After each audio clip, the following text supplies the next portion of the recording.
Hello, hello. I'm making this video because I have a few suggestions for things that may come in handy when you... Oh, hang on, there seems to be somebody at the door.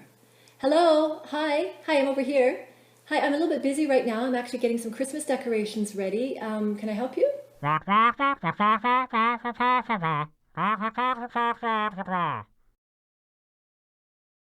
Oh, you're one of Jehovah's Witnesses.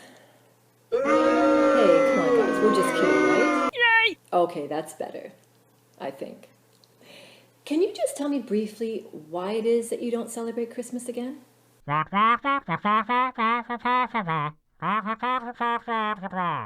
Oh yes, the pagan origins. Whenever Jehovah's Witness brings up about the pagan origins of something, I love to whip out this Awake magazine article here. It's about piñatas, but it has some excellent points that I find so helpful. It's the September 22nd, 2003 Awake magazine. I actually printed it from the Watchtower online library, and I'll put a link down below of this video. I'm really surprised that whoever wrote this article didn't clue into what it's really saying. Here, I'll read you some of the highlights, or in this case, lowlights. I'd love to get your opinion of what you think of this Awake article magazine.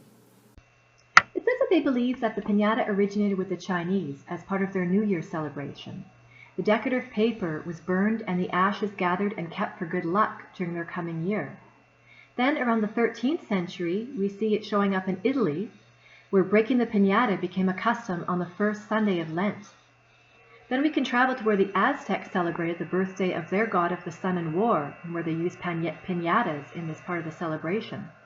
It says it was then broken with a stick, and the treasures that spilled out became an offering to their god's image. It then came to symbolize the Christians' struggle to conquer the devil. Striking the piñata while blindfolded represented blind faith and willpower overcoming the temptation of evil. Later, the piñata became part of the festivities during the Christmas season, and it continues as such to this day. A star-shaped piñata is used to represent the star that guided the astrologers to Bethlehem. Breaking the piñata is also considered indispensable at birthday parties. It goes on to mention that for many people in Mexico, the piñata has lost its religious significance. But then that leads us to believe that not everyone has lost, it hasn't lost it for everyone. And then the final paragraph says, a main concern is not what the practice meant hundreds of years ago, but how it is viewed today in your area. And it is wise to avoid turning such matters into big issues. So this entire article is dedicated to just how pagan in origin the piñatas are.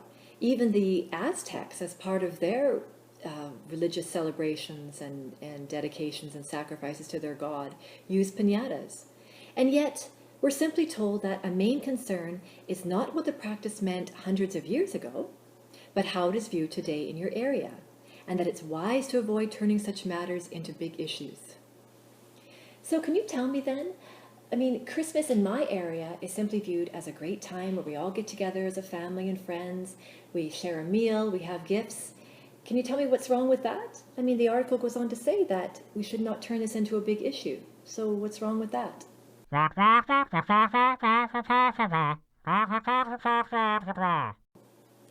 Oh, so you're confused and you want to show this article to your chairman of the board? Chairman of the board? The Monopoly guy?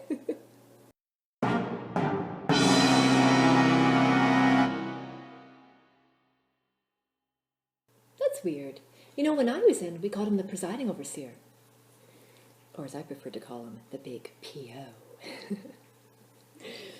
Alrighty, well, let me know when he says when you have a moment. The same principle regarding the article that we just read about piñatas can also be applied to pretty much any, pagan celebration. For example, birthdays. Birthdays, yes, they have some pagan origins, but at the end of the day, what they come to represent today is it's a good day. People wish me a happy birthday, I get gifts, I get taken out for dinner, nobody loses their head, and it's a great day, especially for me. So, what's wrong with that?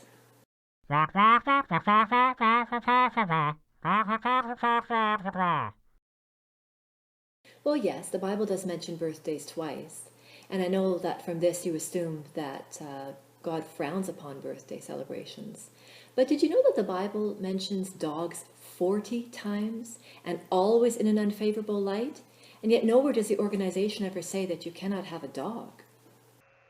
One of those times is in Revelation chapter 22, verse 15, where it says, "Outside are the dogs, and those who practice spiritism, and those who are sexually immoral, and the murderers, and the idolaters, and everyone who loves and practices lying." Oh,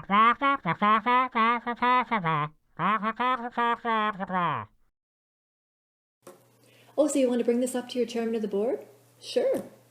Oh, and you have to leave now? That's great. What I was thinking was, oh, wow, they sure left fast.